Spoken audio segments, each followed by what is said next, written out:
In today's episode, we will be taking this monstrosity, yes, the Kerbal space station intended for Duna Interplanetary ship, that will be going to, well, guess where? Duna. Yes, and we will be taking it to Duna.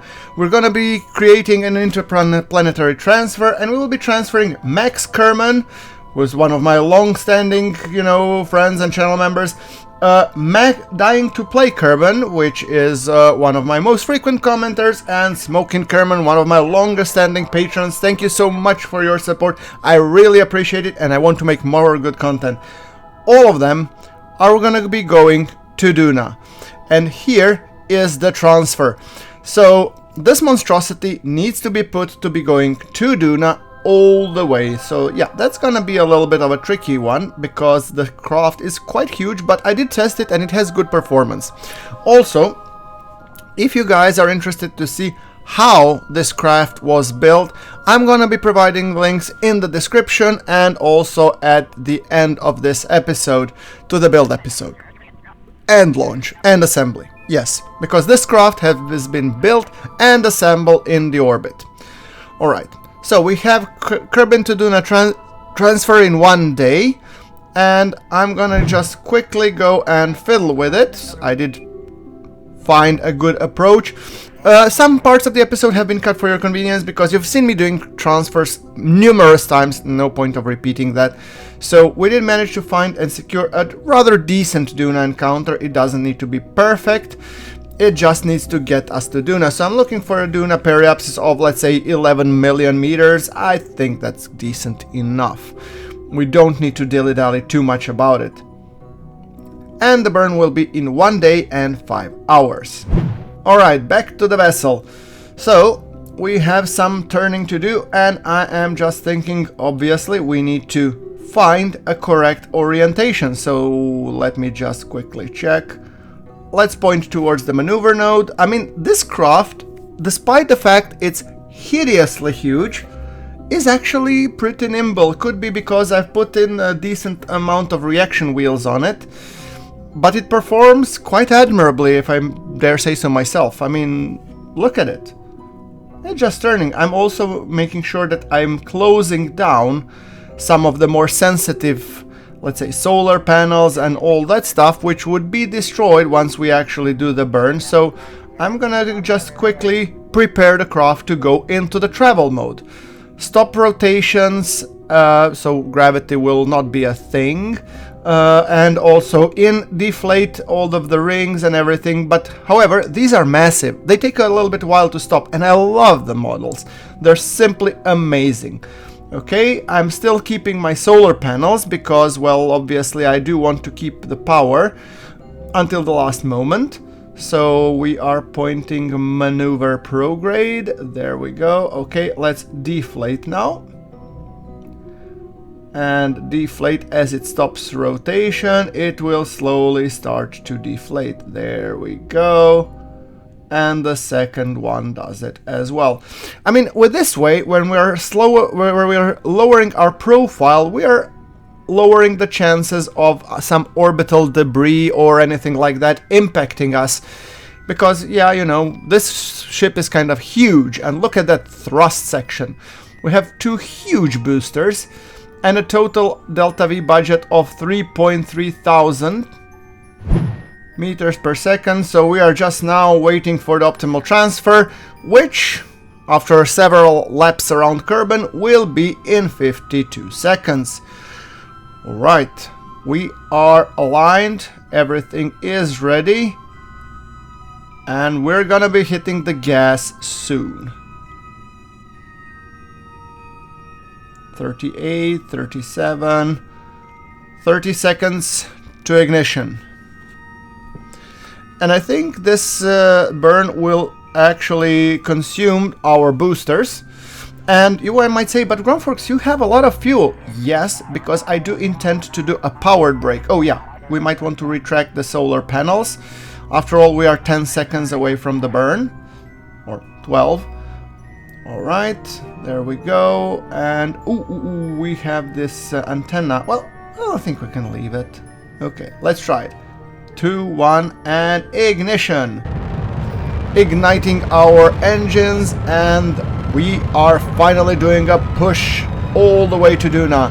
So Dying to Play Kerman, Max Kerman, and Smokin' Kerman are in the pilot seat for this one, and there will be, I think there's a few more Kerbals if I'm not mistaken. I've got to check my notes. Well, look at that burn. It's gonna be a long burn because, you know, ejecting to Duna takes a while. It's 1 minute and 22 seconds, so yeah, quite a beefy burn, so to say. However, this flight is fully automated and hopefully we will be arriving. My goal is to place this craft in roughly 100 kilometer-ish orbit around Duna.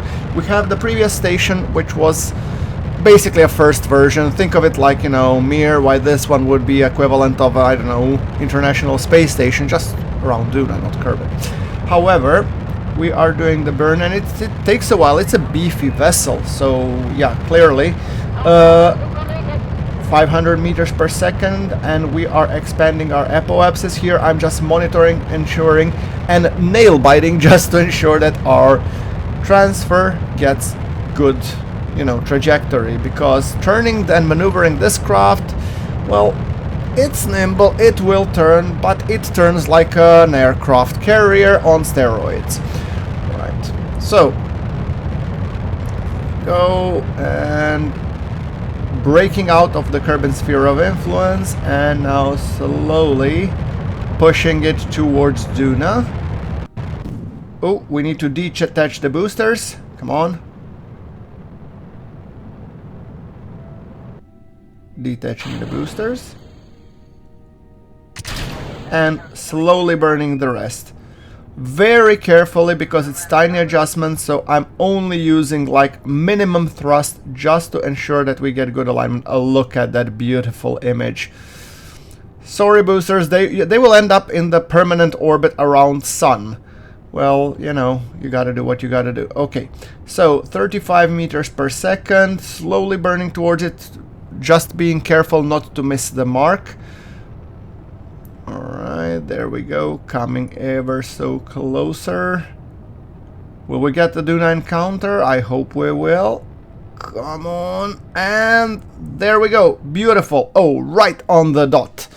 Now, can't to say, I'm really proud of this one. Okay, beautiful. That burn is enough. Okay, you know, GrunfWorks, don't push it. I mean, really, we were within 0.5 meters per second. I mean, it's good as it's gonna get, buddy. So yeah, right. Like I said, I'm talking to myself. Well, clearly. Alright, as long as I'm not arguing with myself, I think we're good. Okay, so here I'm gonna create another maneuver burn that will be doing some fine refinements. I'm gonna leave it just here as a placeholder so I can actually create an alarm, which will remind me, you know, GrunfWorks, you're coming close to Duna. You should really tweak the orbit for a nice, cool re-entry. Right, okay, Duna, Science, Space Station, or entry. Yeah, alarm. Let's call it entry. 3 minutes before. Yeah, I think we're good. Beautiful. Now, the only thing left is to expand backship into the travel configuration and then see it leaving Kerbin. Oh, there we go. Look at it go. Beautiful. Just trying to get out of the Van Kerman's belts, so, you know, because, well, we don't want to be hit by debris. And I mean, it's a radiation shielding, however, now, okay. I think, oh, there's Moon, beautiful. And I do want to have a nice backdrop when I'm extending, you know, the rings, the gravitation, the solar panels and all that jazz. And I want to be on the light side, yes. Right, okay, Kerbin is in background, Moon as well. Time to deploy our components. So, we're gonna start on this end by deploying the solar panels. Come on, solar panels deploy, please. Oh, let's turn them just so we can actually see them. Yes. That's a thought. Alright. Because I do like my solar panels to be vertical, while my radiators should be horizontal. Okay. There we go. Radiator 1.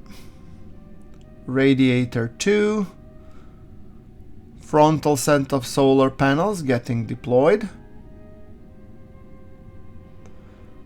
And then we have the rear set of solar panels getting deployed. And when we have the full power of the sun, we're going to be deploying the habitation rings and starting the rotation for the gravity, because, well, you know, it's going to be a long journey and we don't want our Kerbals scooted in the tiny lander capsule as Jab and Bob were.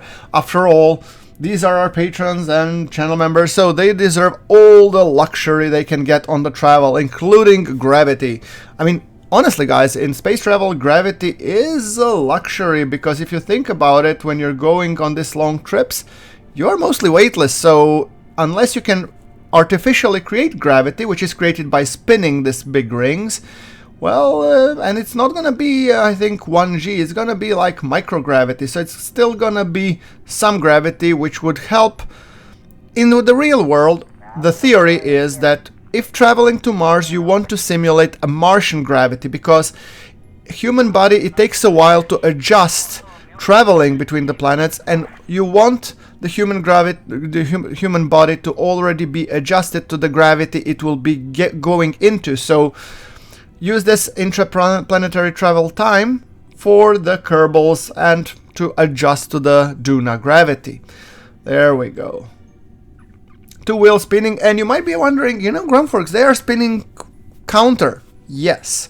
In the space there is always a force of action and reaction. I was trying to model this so that the two rings would be spinning counter each other and hopefully cancelling each other's momentum out so we don't get a spinny station. Beautiful. Oh, there we go. Kerbin, bye-bye.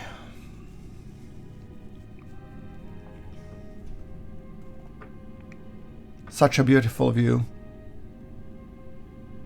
I mean, that's the reason why I love playing KSP, because really, these views, there is no other game like it. Maybe, I mean, you could say the KSP2, sure, once it gets fixed, when it's good and when it gets all the components. Can't wait for it, but for the time being, we're gonna be stuck with what we have. Okay, now let's tweak the maneuver node. I do want to tweak the maneuver node to make sure that we have a nice entry. After all, now we are on our way.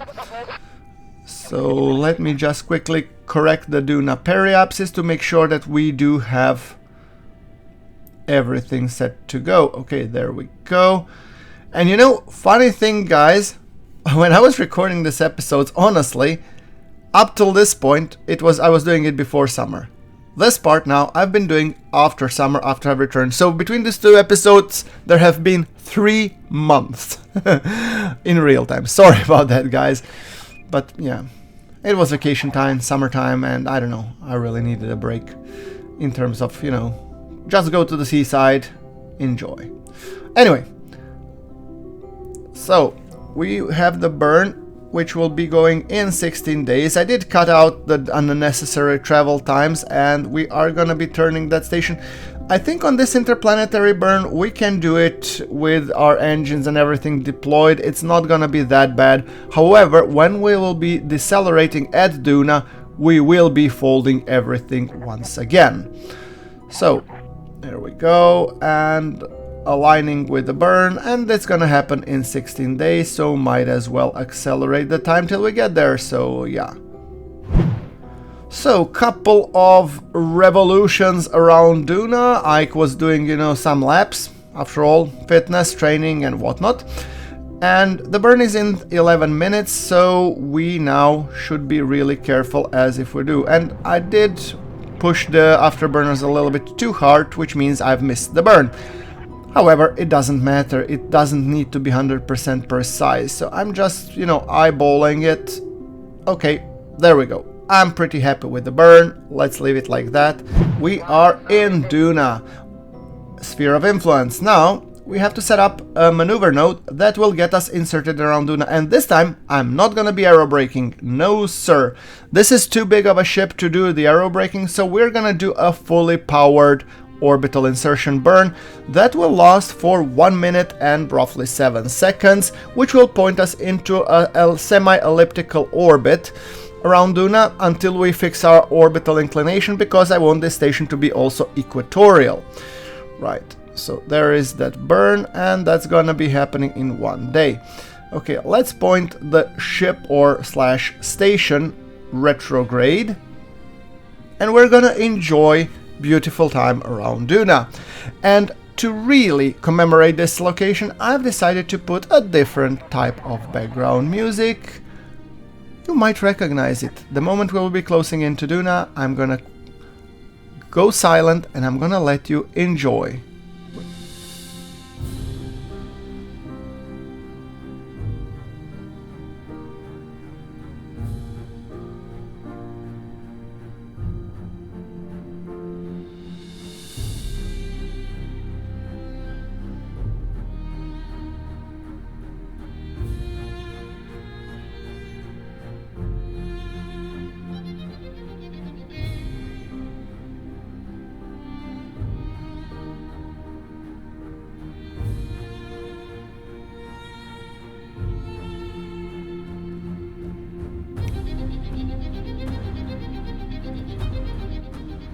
Now, if you've guessed that this is a KSP2 music when arriving to Duna, you're absolutely right. You know, I love the tune of the KSP2 Duna arrival so much that I've decided to just use it, put the things that I most love about KSP. My favorite planet, my favorite thing, inserting the big ships while playing my favorite Duna music. I thought it was just, you know, hitting the mark. It's amazing. I really love that music. Anyway, we are now slowly preparing, because in 8 minutes we will be performing the orbital insertion burn. So we are preparing the entire vessel to do so. Stopping the rotation around the rings, deflating everything, deactivating the antennas.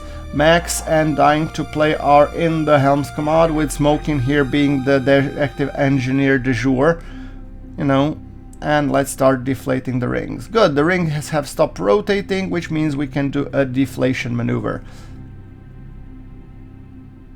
Gorgeous, isn't it? Perfect backdrop. Yeah, gets me every time. Alright, now, the burn will be in 7 minutes and 58 seconds, so let us just quickly accelerate until we get there, and we should have plenty of Delta V budget. I'm even thinking once we perform the burns, we're gonna keep the canister, because despite the fact that this is a space station, it could act as a refueling depot, so in case our lander gets a little bit extra, you know, reckless with its fuel consumption, it would be still able to, you know, come back to Kerbin and then basically, you know, refuel. So there we go. Okay, no, we don't have any good experiments at the moment. We will be performing lots more experiments later on. Burn is coming in 20 seconds. Everything is secured. Everybody strapped up? Are we ready, guys? Max, Dying to Play? Smoking? Alright. 5, 4, 3, 2, 1, ignition.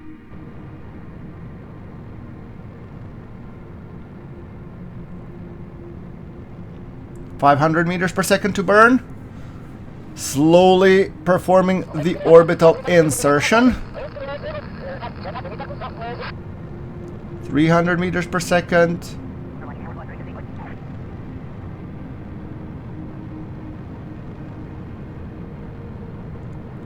100 meters per second. Okay, just quickly stopped it until I fix the periapsis. There we go, and stopping the burn now. Basically now what we need to fix is our orbital inclinations. We are slightly inclined as we arrived, so I'm gonna think, let me see, shall I go with, let's take the Duna, let's take the equatorial relay, set it as a target. I'm not gonna rendezvous with it, but I'm just gonna use it to fix my inclinations. So, oh, there we go, ascending node, descending node. I'm eyeballing it, guys. It doesn't need to be perfect. However, I really want it's 44 meters per second, and I'm gonna be performing that burn in 20 minutes. Naturally, the craft stays folded the entire time until we get into the desired orbit. Alright, so the orbital burn is, the inclination burn is performed. We are now aligned, and now we need to do the final orbital insertion component, which will put us into the circular orbit at a roughly between 100 and 110 kilometers. That's going to be a burn of 164 meters per second. As you can see, we have plenty. So I actually budgeted pretty well for this, travel, despite the fact that this craft is huge. All right, let's go and turn towards our desired vector. Maneuver node pointing in the right direction, and there we go. We're going to be starting the burn in 1 hour and 41 minutes. There we go, beautiful. So 1 hour 41 minutes, and then 50 minutes, 30 minutes. Let's just kick in the afterburners. Yeah. 5, 4, 3, 2, 1. Oh, and we have some science. Oh no, it's just plant growth. Well, I cannot perform that one now. So at least, we have 1 minute until the burn.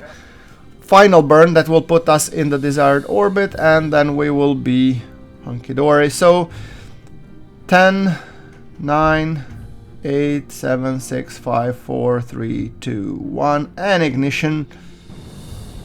Now I'm just trying to make the orbit circular as much as possible. There we go, easy does it, Tiger, and 109 by 113.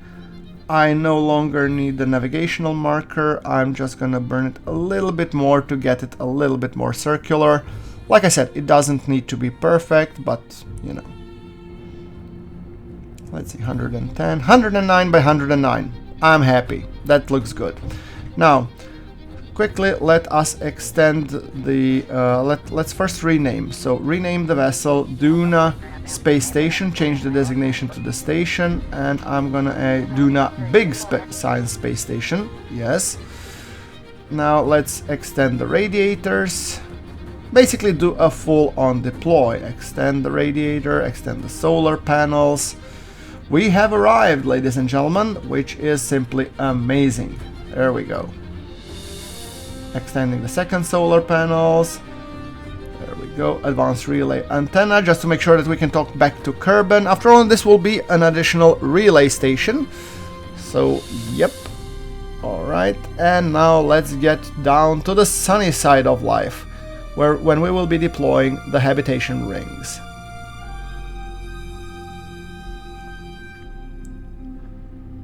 As soon as the sun comes up, yes, there we go, getting onto the sunny side of life. Oh, Duna looks so beautiful from the low Duna orbit.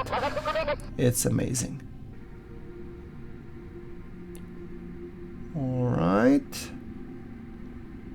Getting to the sunny side of Duna, and let us align prograde. I want all of my Kerbals to have a beautiful view of Duna on one side and a beautiful view of the emptiness of space on the other side.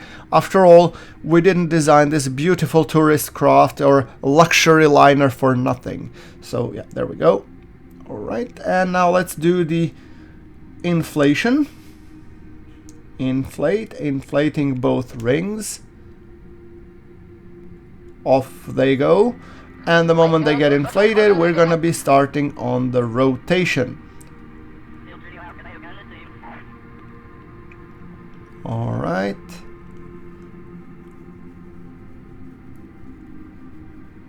Starting the rotation, and starting the rotation on the other ring, and look at them go.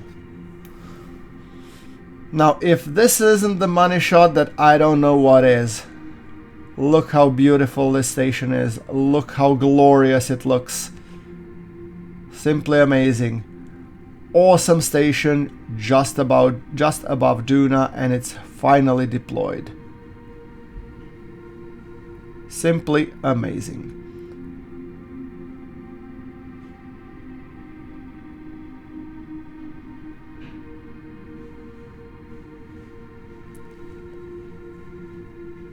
So, ladies and gentlemen, we have successfully deployed one of our most advanced research and development and refueling station in the orbit above Duna.